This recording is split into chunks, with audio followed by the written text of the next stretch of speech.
भैया बहनी हरे सबके सादर प्रणाम बा। आप लोग देख रहे हैं अबाउट टू का प्रयोग। इंट्रोगेटिव सेंटेंस का तीसरा और चौथा नियम इसमें हम देखेंगे। तो सबसे पहले तीसरा देखिए कि जब हिंदी वाक्य के पहले क्या शब्द आए और बीच में नई शब्द आए तब क्या शब्द के लिए कर्ता के अनुसार सहायक क्रिया पहले लिखते हैं। कर्ता यदि एक वचन है तो एक वचन की सहायक क्रिया, बहुवचन में है तो बहुवचन, और नई शब्द जो आया है उसके लिए कर्ता के तुरंत बाद नाट लिखते हैं।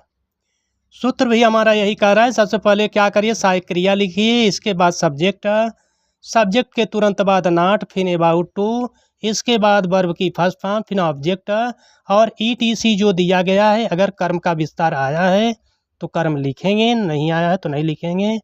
लास्ट में प्रश्नवाचक चिन्ह लगाना मत भूलिए। तो चलिए, क्या राम नहीं पढ़ने वाला है? तो कर्ता दिया है, क्रिया दी गई, कर्म नहीं दिया गया, क्या पढ़ने वाला है। अगर देख लिया जाए कि क्या राम किताब नहीं पढ़ने वाला है, तो आप किताब ला दिए तो जान लीजिए इसमें कर्म है, और किताब अगर हटा दिया जाए तो कर्म नहीं है। तो चलिए, जो दिया है उसके लिए बारे में देखेंगे। सबसे पहले क्या शब्द आया, उसके लिए कर्ता के अनुसार एक वचन है तो एक वचन की सहायक क्रिया लिखेंगे, इज, इसके बाद कर्ता, फिर इसके बाद नाट नई शब्द के लिए, फिर अबाउट टू, इसके बाद क्रिया दी गई है तो क्रिया तक लिखेंगे, रीड, इसके बाद प्रश्नवाचक चिन्ह लगा देंगे। अगर बुक किताब आया होता तो द बुक लिख देते, हो जाता। तो चौथा नियम देखिए कि जब हिंदी वाक्य के बीच में क्या, कब, क्यों, कैसे आए और बीच में नई शब्द आए तब।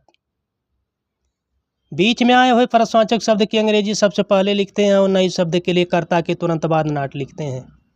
तो भैया कर्ता के तुरंत बाद नाट का प्रयोग यहाँ भी कर रहे हैं और यहाँ भी कर रहे हैं। तो अंतर क्या समझ में आ रहा है?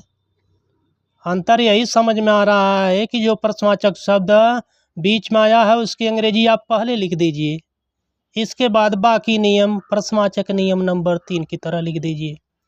तो क्या करेंगे, यहाँ से यहाँ तक अंग्रेजी यहाँ उतार देंगे तो इसकी अंग्रेजी हो जाएगा।